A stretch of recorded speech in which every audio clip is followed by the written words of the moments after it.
ನೀವು ವಯಸ್ಸಿದ್ದಾಗ ಹಾರಾಡಿದ್ರಲ್ಲ, ಅದರ ಪ್ರತಿಫಲ ಅಂದ್ಕೊಳ್ಳಿ. ಅಲ್ಲಮ್ಮ, ಅಮಿತನವರು ಬಲಾತ್ಕಾರವಾಗಿ ಕರ್ಕೊಂಡು ಹೋಗೋದಕ್ಕೆ ಅಪ್ಪ ಕಾರಣನ ಹೇಳು. ಏನ್ ಸುಮ್ದಿರು ಗುರು, ಇದಕ್ಕೆಲ್ಲ ನಿಮ್ಮ ಅಪ್ಪನೇ ಕಾರಣ ಅಂತ ಅವರಿಗೂ ಗೊತ್ತು. ಈಗ ಅದು ಅಮಿತಂಗೂ ಗೊತ್ತಾಗಿದೆ. ಅದೇನೇ ಇರ್ಲಿ ರುಕ್ಮಿಣಿ, ಈಗ ನಾವು ಹೋರಾಡ್ತಿರೋದು ಅವಳಿಗೋಸ್ಕರನೇ ಅಲ್ವಾ? ನಗು ಅಂದಾಗ ನಗೋದಿಕ್ಕೆ ಅವಳೇನ್ ಕೀಲ್ಗೊಂಬೆನಾ?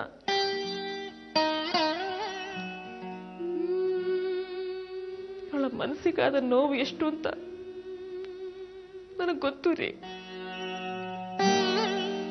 ಅದು ಸರಿ ಹೋಗೋದಿಕ್ಕೆ ಸ್ವಲ್ಪ ಸಮಯ ತಗೊಳುತ್ತೆ. ಒಂದ್ ಕೆಲಸ ಮಾಡ್ತೀರಾ?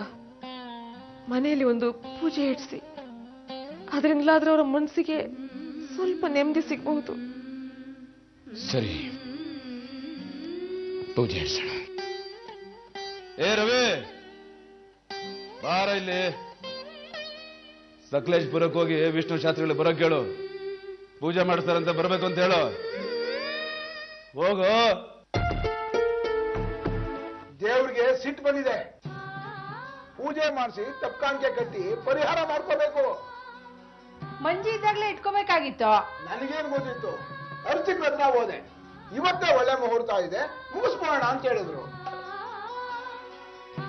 ಈ ಪೂಜೆಗೆ ಕಲ್ಪಿನೇ ಮುಖ್ಯ. ದೇವ್ರಿಗೆ ಸಿಟ್ಟು ಬಂದ್ರೆ ನಾವ್ ಯಾರು ಉಳಿಯೋದಿಲ್ಲ ಕಲ್ಪಿ. ಇವತ್ ಪೂಜೆ ಮುಗಿಸ್ಬಿಟ್ರೆ ಯಾರಿಗೇನು ಆಗೋದಿಲ್ಲ. ಅದಕ್ಕೆ ಇವತ್ ಸಾಯಂಕಾಲ ನಾನು ಪೂಜೆ ಇಡ್ಸಿರೋದು. ಏನೇ ಇದ್ರು ನೀನು ವಾಪಸ್ ಹೊರಗಡೆ ಪೂಜೆ ಮಾಡ್ಸೋಣ ಅಂತ ಇವತ್ತೇ ಪೂಜೆ ಇಡ್ಸಿದೀನಿ. ನಾನು ಹೋಗಲ್ಲ. ಹಾಗೆ ಆಗ್ಲಿ ಮಗಳೇ, ಇವತ್ತಂತೂ ಪೂಜೆ ಮುಗ್ದೋಗ್ಬಿಡ್ಲಿ. ನಾಳೆ ಹೇಗೋ ಏನೋ. ಅಮ್ಮ, ಪೂಜೆ ನೀನು ಬರ್ತೀಯಾ? ನಾ ದೇವಸ್ಥಾನಕ್ಕೆ ಬರೋವಾಗಿಲ್ಲ ಕಲ್ಪೆ. ನೀ ನಿಮ್ಮ ಅಪ್ಪನ ಜೊತೆ ಹೋಗ್ಬಾ. ಸಂಜೆ ಸ್ನಾನ ಮಾಡಿ ಸೀರೆ ಉಟ್ಕೊಂಡು ಹೋಗು. ಈ ಮಂತ್ರಿಸಿದ ತೆಂಗಿನಕಾಯಿನ ಮನೆ 4 ಮೂಲೆಯಲ್ಲಿ ಕಟ್ಟಿ ದಿನ 3 ಗಡ್ಡೆ ಹಚ್ಚಿ ಧೂಪ ಹಾಕಿ. ಮನೆಯಲ್ಲಿ ಆದಷ್ಟು ಮಳಿ ಇರಬೇಕು.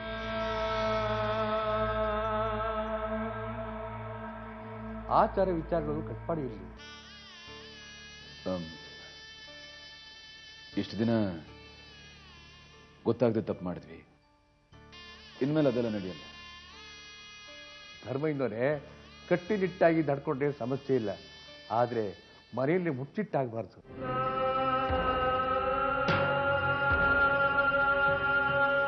ಕಲ್ಪಿಯಲ್ಲಿ ಕಲ್ಪಿ? ಯಾವ ಕಲ್ಪಿ? ಕುಡ್ದ ಗ್ಯಾಂದಲ್ಲಿ ಮಗಳನ್ನೇ ಮರ್ತ್ಬಿಟ್ಯಾ? ಓ, ನನ್ ಮಗಳು ಕಲ್ಪಿ, ನಿನ್ ತಂಗಿ. ಎಸ್ಟೇಟ್ ನ ಸೊಸೆ. ಏ, ಕಲ್ಪಿ ಎಲ್ಲಿ ಅಂದೆ? ನನ್ಗೇನ್ ಗೊತ್ತು, ಅವಳೆಲ್ಲ ಹೋಯ್ತಾಳ. ಕುಡ್ದಿದ್ದೆಲ್ಲ ಇಳಿಸ್ಬಿಡ್ತೀನಿ. ಕಲ್ಪಿ ಎಲ್ಲಿ ಅಂತ ಬೊಗಳು. ಅವಳೇನು ಕುಡಿತಾಳ ನನ್ ಜೊತೆ ಬರೋದಿಕ್ಕೆ? ಏಯ್, ಮರ್ಯಾದಿಂದ ಹೇಳು. ನೀನೇ ಮನೆ ಸುಳ್ಳು ಹೇಳಿ ಕರ್ಕೊಂಡ್ ಬಂದಿ ಅಂತಲ್ಲ. ಅವಳು ಆಗ್ಲೇ ಓದ್, ನಂಗೆ ಗೊತ್ತಿಲ್ಲ. ಅಪ್ಪ ಅನ್ನೋ ಜಾಗದಲ್ಲಿ ಬೇರೆ ಮಾತು ಬರ್ಬೇಕಾಗತ್ತೆ. ಮರ್ಯಾದೆನ್ ಹೇಳು. ಮುಂಜೆ ಶಿವಮೊಗ್ಗದಿಂದ ಯಾವಾಗ ಬಂದೆ? ಕೊಡು ಸಾಯ್ಸ್ಬಿಡ್ತೀನಿ ನಾನು. ಹೇಳು. ಅದು ಮುಕ್ತೇಶ್ವರ ರಂಗಣ್ಣ ಕಲ್ಪಿಗೆ ಒಂದು ಹೊಸ ಜೀವನ ಕೊಡ್ತೀನಿ ಅಂತ. ಅದಕ್ಕೆ ಏನ ಅಪ್ಪನ ತರ್ತಿಯಲ್ಲ? ನೀನು ನಮ್ಮೂರ ಹೂ, ಇಲ್ಲೇ ಇರ್ಬೇಕಾಗಿತ್ತು. ಹೋಗ್ಲಿ ಬಿಡು, ನೀನು ಹಾಗೇ ವಾಪಸ್ ಬಂದಿಯಲ್ಲ, ನಂಗೆ ಅದೇ ಸಮಾಧಾನ. ಇನ್ಮೇಲೆ ರಾಣಿಯಾಗಿರ್ತೀಯ. ಹಣ್ಣನ್ನ ನಿಧಾನವಾಗಿ ಸವಿಬೇಕು. ಬಲವಂತವಾಗಿ ಕಿತ್ಕೊಂಡು ತಿಂದ್ರೆ ರುಚಿ ಇರಲ್ಲ.